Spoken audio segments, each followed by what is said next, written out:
Duol mochung'ne choko osuru pacho ka KRA dhi nyime gi chenro mar chiwo puonj ne rowere e gwenge mopogore e weche motenore gi golo osuru mondo mi gibed gi ng'eyo e wi ber mar golo osuru.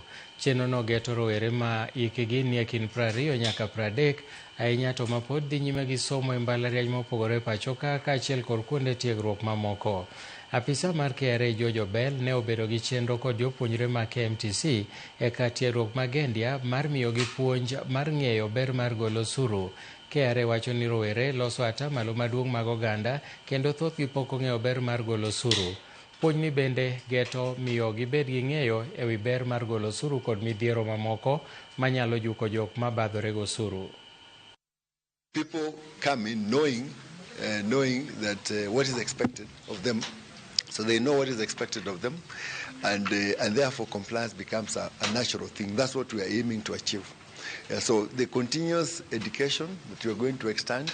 The other thing that we're extending, and you've heard about it, is this tax partnership that we are looking forward to partner with very many other players to extend our footprint beyond our offices.